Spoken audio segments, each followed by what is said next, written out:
para cerrar esta terna, ¿no?, de la mesa. La cerramos con realmente es un lujo tener a una persona como Andreas Hildenbrand para poder escuchar, ¿no?, su opinión y su punto de vista sobre el trabajo que hemos realizado. Una persona que ya viene trabajando desde antiguo y lo hace no solo conoce el ámbito español, sino también el europeo. Ha estado trabajando y trabaja en la universidad y en la administración autonómica. Entonces, en su persona reúne, digamos, que muchas características que lo hacen especialmente persona relevante en esta materia y poder escuchar lo que le sugiere el trabajo que hemos venido realizando. Una persona con la que mantenemos ya desde hace tiempo una relación estrecha y compartimos algunas ideas. Andreas Hildenbrand Scheid es asesor de la Dirección General de Análisis, Planificación y Política Económica de la Consejería de Transformación Económica, Industria, Conocimiento y Universidades, la Junta de Andalucía. Sus tareas están bastante vinculadas a la ordenación del territorio desde la perspectiva del desarrollo regional y la puesta en valor del capital territorial mediante estrategias de desarrollo territorial en la escala subregional impulsadas por redes de cooperación intermunicipal y apoyados por la Consejería, en la que desarrolla su trabajo y en la que se refiere a la Estrategia de Transformación Económica de Andalucía 2021-2027, entre cuyas áreas prioritarias de las que tiene hay una destinada al territorio. Ha sido desde 2007 y hasta 2012 el jefe de Servicio de Planificación Regional y Paisaje en la Consejería competente en materia de ordenación del territorio de Andalucía, siendo sus principales responsabilidades la implementación del Plan de Ordenación del Territorio de 2006 de Andalucía, la coordinación del Grupo de Trabajo Interdepartamental para la elaboración de la Estrategia del Paisaje de Andalucía, aprobada en 2012, y la realización de proyectos de cooperación transnacional y transfronteriza Andalucía con Algarve y Alentejo en Portugal en materia de ordenación del territorio y paisaje. Ha sido durante 2012 y 2013 coordinador con rango de subdirector de la planificación turística, pudiéndose destacar como hito de su actividad la coordinación de la elaboración del Plan General de Turismo Sostenible de Andalucía, que a su vez también tiene su relación con los instrumentos de ordenación del territorio por las características especiales que estos instrumentos tienen en aquella comunidad. Así que nada más, después de esta presentación, Andreas, muchas gracias por acompañarnos. El micro es tuyo. Muchas gracias, querido amigo Chimón. Gracias a ti, a todo el equipo del proyecto COPEFTER. Habéis hecho un enorme esfuerzo encomiable en desarrollar y elaborar esta guía. Agradezco también a las autoridades e instituciones de la Universidad de Valencia y de la Generalitat de la Valenciana, que son los responsables de este acto de presentación que han hecho posible todos vosotros, que hoy puedo dar mis ideas, mis reflexiones sobre esa guía. En primer lugar, la primera gran consideración, tengo 5 grandes bloques de consideración, es que esta obra es muy oportuna y necesaria, porque, como sabemos, la ordenación del territorio en España está bajo mínimos, se encuentra en crisis y más que nunca precisa una reactivación. Y ya ha llegado el momento para actuar y revertir esta situación. Quiero profundizar un poco en vuestros motivos, en las causas del por qué ha nacido esta guía, este decálogo, ¿no? En el decálogo, su título se dice, para la buena práctica. Si se dice para la buena práctica, la hipótesis de partida que estamos realmente ante una práctica existente que es mala, o al menos manifiestamente mejorable, ¿no? Efectivamente, voy a dar aquí solo algunos datos empíricos que aparecen en nuestra guía, ¿no?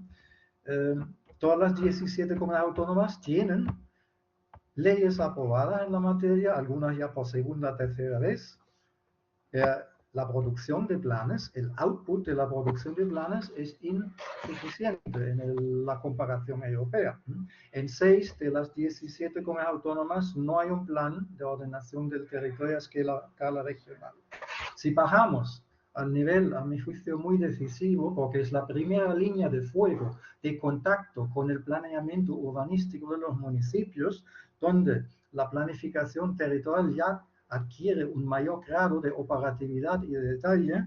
En la escala subregional, según nuestra guía, solo un 24,7% del territorio nacional tiene un plan de este tipo, y en términos de la población, ni siquiera la mitad de la población de España vive en un territorio con plan subregional, ¿no? A su vez, se observa que en la última década la aprobación de planes territoriales se ha disminuido de forma significativa. Y si entramos en la gestión, muchas previsiones, sean normas o directrices de los planes, no se cumplen. También quiero citar un arquitecto durante muchos años, director responsable del programa de ordenación del territorio de la Generalitat de Cataluña, Juli Esteban, habló una vez con mucho acierto de las estrategias escapistas de la administración pública. La primera, el plan previsto no se llega a elaborar nunca. Segunda, la elaboración del plan no termina nunca. Tercera, el plan aprobado no se aplica y pasa al cajón de olvidos.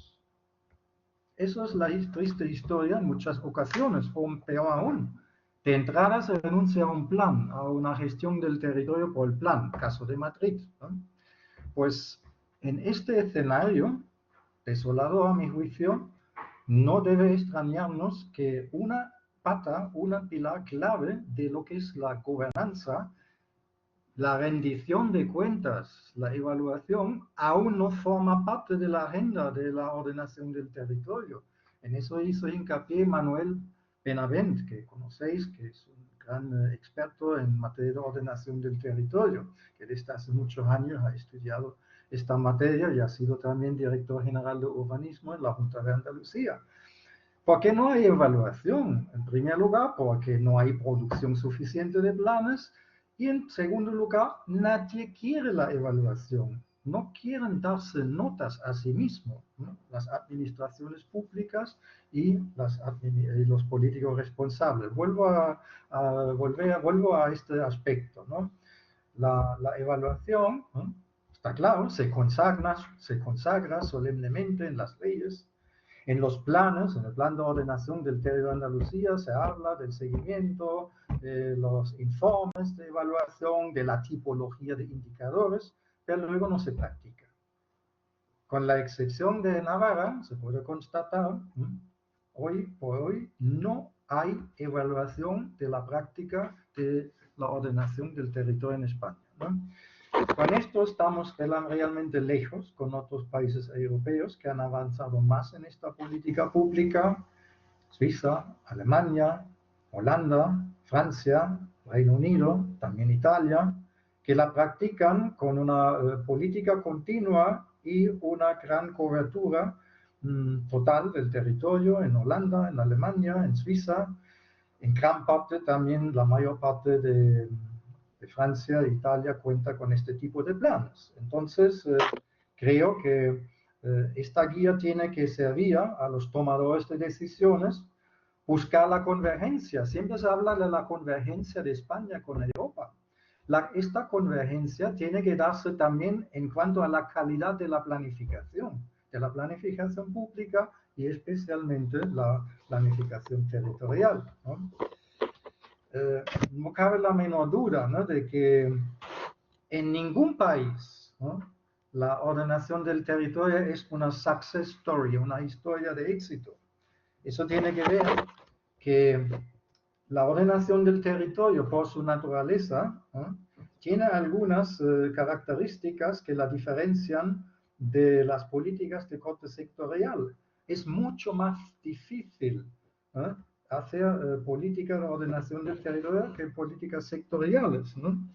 En primer lugar, para decirlo de forma más simple, la ordenación del territorio, que de forma completa, con una visión integrada y una vocación transversal aborda el territorio, totalmente diferente a enfoques territoriales parciales de la política sectorial, es una política pública que se mete en todo temáticamente y se mete con todos desde el punto de vista de los actores. Por ello necesita un enorme esfuerzo de coordinación y cooperación, otras dos grandes pilares de la gobernanza, ¿no? Y otra característica es una política pública que no mueve dinero, lo cual significa su debilidad frente a políticas sectoriales que manejan programas de inversiones. Esa característica es una de las razones porque es una política invisible, desconocida por la mayoría de la ciudadanía. ¿Genera empleo? ¿Da subvenciones? ¿Da ayudas? Pues no. Y por esta misma razón es también una política que no cuenta con el apoyo de lobbies importantes, específicos, ¿eh? Los únicos que demandan, digamos, la ordenación del territorio suelen ser colectivos interesados en preservación del paisaje, patrimonio natural, cuestiones ecológicas, patrimonio histórico-cultural, o en ocasiones también ciertos colectivos económicos amenazados, como el sector del comercio pequeño, los minoristas, ante la amenaza del impacto de las grandes superficies comerciales. Con estos ingredientes, esa política pública, a diferencia de muchas otras políticas públicas, no es para nada atractivo para ningún político, a nivel local, autonómico o nacional. No es una materia que da réditos a los políticos en las elecciones. Por eso es una consecuencia de que muchos políticos o programas de partidos políticos, buscad en los programas de los partidos políticos las palabras sobre ordenación del territorio, son más bien pocos, se desentienden, la consideran demasiado compleja y complicada y además no aporta grandes beneficios políticos, ¿no? Pues sí, que en varios países de nuestro entorno detectamos, a pesar de todas las dificultades generales que acabo de presentar, que existen en todos los países, no se detecta un abandono como el que se ha producido en España. Lo que ha ocurrido en España no tiene parangón en el contexto europeo. Ese abandono, esa debilidad de la implementación real, que es el talón de Aquiles de la ordenación del territorio en España, tiene sus causas claras, y en esto ha acertado plenamente esta guía, en la esfera institucional, en la ausencia definitivamente de una buena gobernanza. Tenemos leyes, el marco legal lo tenemos, hasta leyes buenas. Tenemos planes, algunos técnicamente impecables, también los equipos involucrados, los expertos en la elaboración de planes son buenos profesionales. Lo que nos falla es el entorno institucional, político e institucional. Son las voluntades políticas y la gestión efectiva de los planes u otros instrumentos de la ordenación del territorio. Así es un acierto que la obra ha puesto el foco en esta frase. Ha de ponerse el foco en la mejora de los procedimientos. La clave está en el proceso de la planificación, eso es cierto. Es el cómo, el management, para decirlo así. Son los gestores, los responsables que no dan la talla, ¿no? Por ello, la obra se centra en la gobernanza, una guía a una gobernanza efectiva del territorio.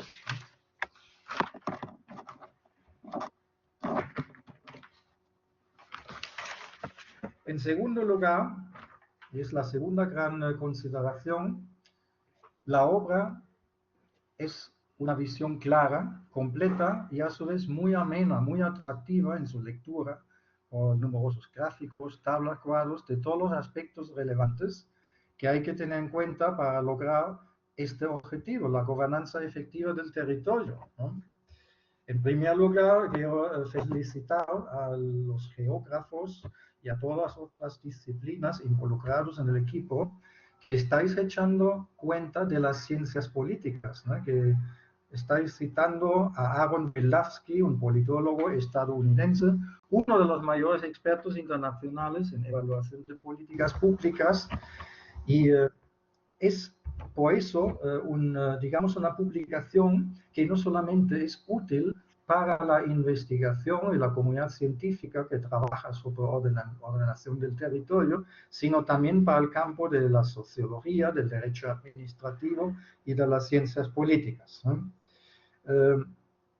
Las 10 propuestas que configuran el Decálogo Libro abordan todos los aspectos relevantes de la gobernanza.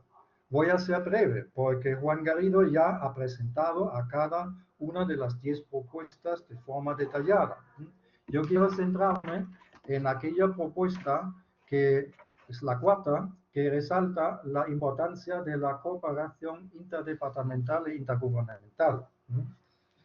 A mí, personalmente, por mi experiencia en la administración pública que he tenido en la Junta de Andalucía, también en el contexto de la universidad, también es administración pública, resulta enormemente relevante avanzar en la cooperación interdepartamental y la cooperación intergubernamental.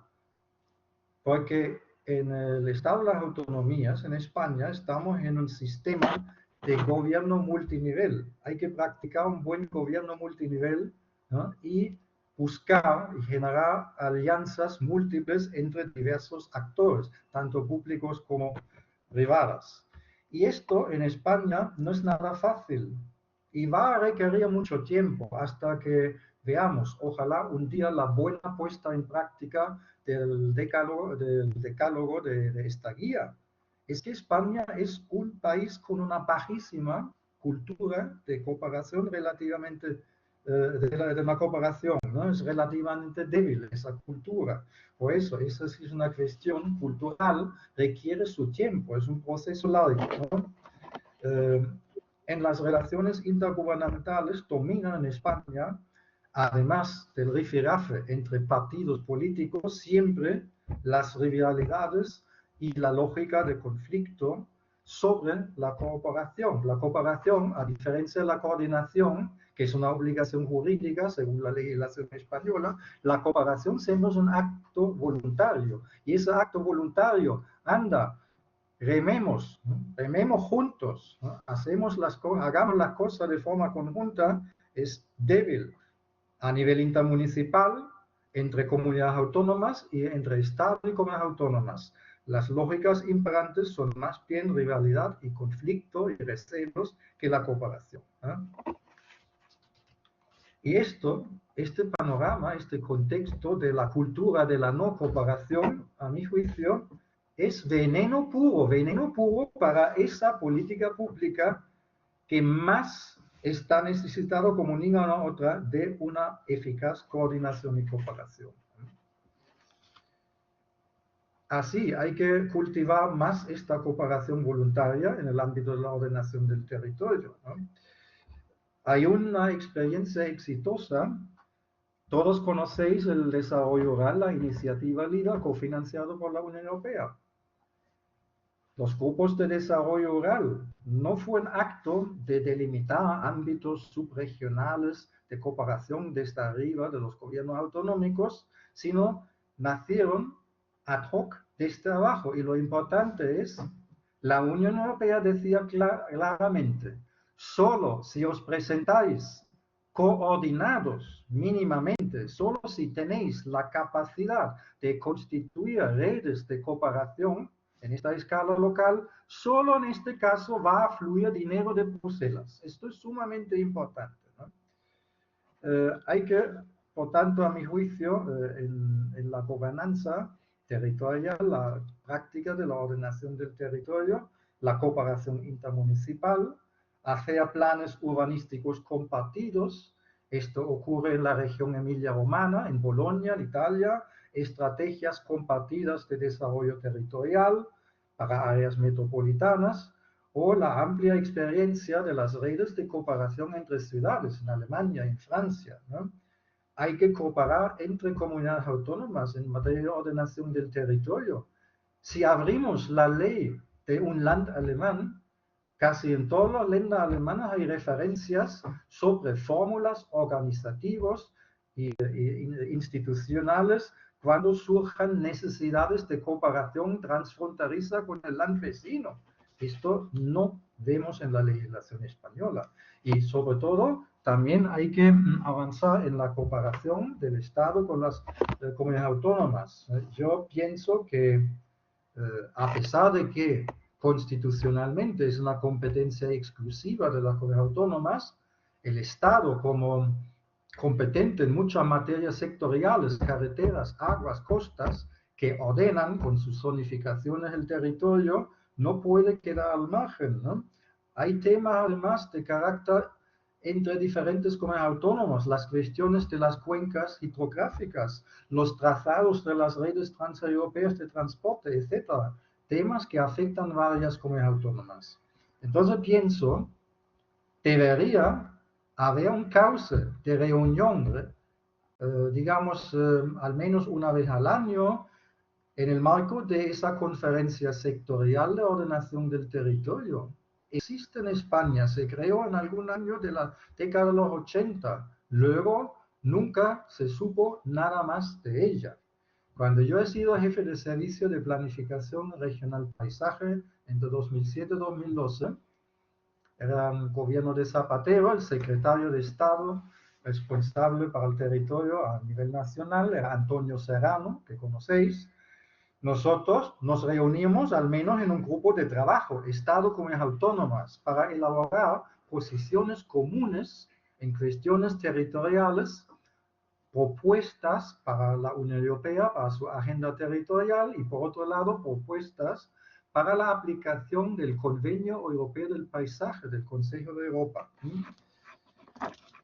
Alguien tiene que pensar España de forma unitaria y en su conjunto. No solamente el puzzle de las 17 comunidades autónomas, también debe haber una visión nacional. Pienso que, al igual que se hizo en Alemania entre los Länder y el gobierno federal, España puede dotarse de una estrategia nacional territorial, elaborada conjuntamente entre las 17 comunidades autónomas y el gobierno de la nación. De momento, este escenario parece que no existe. El otro día he leído la Agenda Española, España 2050, esa gran visión prospectiva elaborada por la Oficina de la Moncloa en 2021. Tiene un buen capítulo de análisis y diagnóstico de los problemas y retos de España.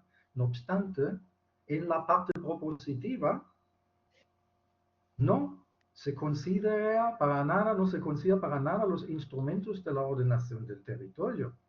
Y tampoco se ha buscado hasta ahora la colaboración, la participación de las comunidades autónomas en esta visión prospectiva España 2050, ¿no? Yo formo parte de la Comisión Técnica del Plan Estratégico de Sevilla, el Plan Estratégico Sevilla 2030. Soy representante junto con mi director general de toda la Junta en este plan. Teníamos invitado un experto del equipo que redactó la Agenda España 2050. Cuando yo pregunté por qué no habéis considerado los planes de ordenación del territorio, la respuesta era demasiado complicado y difícil de operar con ellos, más o menos, ¿no? Bueno, otro aspecto que me parece muy importante entre los 10 del decálogo es la evaluación, ¿no? Hay que convertir esta evaluación en una práctica ineludible, habitual y continua de los gobiernos y las administraciones competentes en la materia, ¿no? Hay que llegar a producir informes de desarrollo territorial con rendición de cuentas en sede parlamentaria. Esa práctica existe en Navarra. La Estrategia Territorial Navarra tiene informes de evaluación que se envían al Parlamento. Así lo hacen también los Länder. Puedo contar una anécdota. Yo como ciudadano, antes de ser jefe responsable de planificación regional, hice una alegación, elaborar para el POTA informes de desarrollo territorial y de la implementación de la política territorial y presentar este informe siempre al Parlamento de Andalucía. Cuando llegué a aterrizar en mi despacho de jefe de servicio, tenía un gran cuarto con 10 metros de archivadores, el expediente del Plan de Ordenación del Territorio de Andalucía. He dicho a mis asesores técnicos, por favor, pasadme el informe que se hizo sobre las alegaciones. He visto mi propia alegación anotada, y en la columna donde se valoraba, se decían 3 palabras, no 2 palabras, no procede. Y en la siguiente columna, razones justificativas, una hoja en blanco, ¿vale? Eso es una anécdota, pero a mí me resultaba bastante chocante, ¿no? En tercer lugar, la tercera gran consideración que quiero hacer, esa obra no solamente tiene una visión crítica, sino una clara intención pragmática. Quiere ser útil para la práctica, aporta ayuda y asesoramiento. Así coincido con lo que se ha dicho en el acto de presentación por una de las personas, que aquí hay una buena transferencia de conocimiento desde la universidad hacia la práctica administrativa, lo que los americanos llaman knowledge for action, la producción de conocimiento para la acción, ¿no? Y esa obra, a pesar de que detecta las heridas y los retos pendientes de la ordenación del territorio con suma claridad que existen en nuestro país, da un mensaje positivo, esperanzador, da ánimo. Su lectura da la sensación que, a pesar de todas las dificultades, merece la pena proseguir con la planificación territorial. No podemos desanominarnos y tirar la toalla. ¿Por qué? Porque en la obra se dice también, esa ordenación del territorio tiene un papel crucial para el logro de la sostenibilidad real, entendido en su dimensión económica, el aprovechamiento inteligente del capital territorial. En cuanto al equilibrio ambiental, pensad en la relevancia de las infraestructuras verdes que se planifican en la planificación territorial. En cuanto a la justicia social, la importancia del sistema urbano para la toma de decisión de localización de equipamientos y servicios públicos, garantizar de este modo un acceso razonable a la ciudadanía en el territorio, a las infraestructuras, vivan donde vivan las personas, ¿no? Se enuncia como meta final de la ordenación del territorio en esta obra que debe ser una política, en el futuro quizás, una política de primer orden en la gestión de las administraciones para lograr la coherencia, yo entiendo por coherencia, la compatibilidad mutua, la complementariedad y la generación de efectos de sinergia entre las actuaciones con incidencia territorial. Pues precisamente, si se plantea esta meta, y esta mi cuarta consideración, se debe haber incluido en el decálogo dos propuestas para el decálogo, ya sería no un decálogo, sino 12 propuestas. Una de ellas es reforzar, ¿no?, el poder político de la ordenación del territorio para que se convierta de verdad en una política de primer orden mediante su ubicación en el organigrama a máximo nivel. Una tarea estratégica de gran calado, como es el modelo territorial de una comunidad autónoma, esto debería, a mi juicio, residenciarse en la oficina del presidente, no consejería de la presidencia, oficina del presidente, ¿no? Eso es, a mi modo de ver, ¿no?, una fórmula que, en caso de conflicto entre políticas sectoriales, tenemos siempre el voto decisivo del presidente de la comunidad autónoma. Una sugerencia atrevida, ese modelo no es nuevo. La primera agencia de medio ambiente de Estados Unidos funcionaba así. Estaba adscrito directamente al presidente de Estados Unidos, ¿no? Y la primera agencia de medio ambiente de Andalucía funcionaba así también, ¿no? Estaba adscrito al presidente de la comunidad autónoma, ¿no? Y la segunda propuesta para completar ese decálogo sería, al igual que es importante un plan de implementación y gestión, un plan de participación para el proceso participativo, igual de importante es un plan de comunicación. Un plan de comunicación, ¿no?, para crear y cultivar un relato de la utilidad de la ordenación del territorio para la sociedad, ¿no? No nos engañemos, la ordenación del territorio, a diferencia del urbanismo, es una tarea absolutamente desconocida por la ciudadanía. No saben qué es ordenación del territorio. Por eso hay que adoptar medidas activas contra ese desconocimiento. Aquí tendrán un papel clave los medios de comunicación, las redes sociales y también el esfuerzo propio de las administraciones con publicaciones, vídeos, materiales divulgativos para la enseñanza, para los diferentes niveles educativos, con la finalidad de sensibilizar por el valor del territorio, inculcar o generar una cultura territorial desde los primeros años de vida de las personas.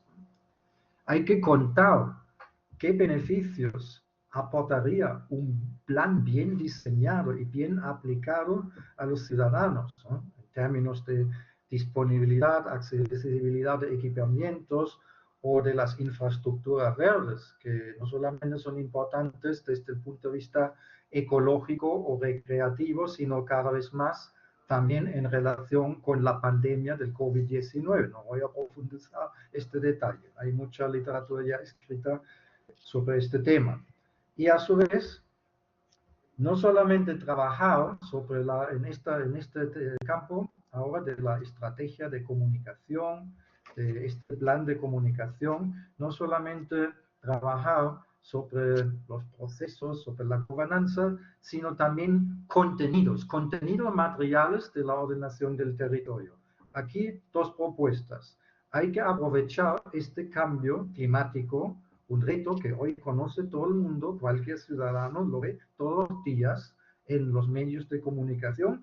Aquí, por favor, resaltemos el papel clave de la planificación territorial en la prevención o mitigación de los riesgos catastróficos naturales inducidos por el cambio climático, inundaciones, erosión, la subida del nivel del mar, incendios, ¿no? Y también hay otro reto en España, el despoblamiento de amplias zonas rurales. La digitalización del medio rural no es la panacea, ayuda mucho en fijar la población. No voy a profundizar ahora más en esta estrategia, que es sumamente importante, sino una vieja tarea de la ordenación del territorio, una antigua tarea ha sido siempre fortalecer el papel clave de las ciudades pequeñas y medias en las zonas rurales como aglutinadores de la oferta de equipamiento y servicios, ¿no? A mí me sorprende que casi nadie en la temática del despoblamiento se acuerda de que esto precisamente dice la ordenación del territorio, lo que se podría hacer, ¿no?, en sus planes desde hace mucho tiempo. Parece que nadie ha escuchado, ¿no? Y por último, quisiera decir una felicitación al equipo que por esta obra, que tenga una difusión la más amplia posible entre todos los colectivos, destinatarios, interesados, y sobre todo que convenza y haga reflexionar y tenga un impacto sobre que a mi juicio son los principales destinatarios, los tomadores de decisiones en ordenación del territorio, políticos, altos cargos en la gestión pública, consejeros, directores generales.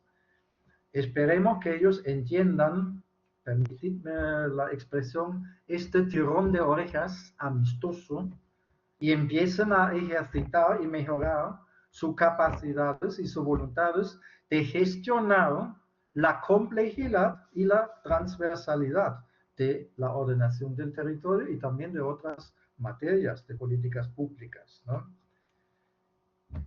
Entonces, en la realidad nuestra del gobierno multinivel del Estado de Autonomías, ¿no? Hay que practicar de verdad mecanismos y procesos de cooperación operativas, ¿no? Intergubernamental e interdepartamental, ¿no? Y creo que ha llegado la hora de salir del pozo de la situación actual, de la incapacidad y de las inercias de las estructuras político-administrativas hoy por hoy existentes para gestionar adecuadamente la complejidad y las cuestiones y retos transversales, ¿no? Por ello, y para ello, esta obra es una herramienta y una hoja de ruta sumamente útil. Muchas gracias. Muchísimas gracias. Yo creo que se han dicho muchas cuestiones, ¿no? Yo he recogido algunos apuntes, podríamos discutir y ya lo hemos hablado, que hay algunas cuestiones. La guía pretende ser algo vivo y continuado, ¿no? Es decir, no es un punto y final, sino que es un punto y seguido que nos permite seguir trabajando. Podríamos discutir de algunas cuestiones, cosa que no voy a hacer.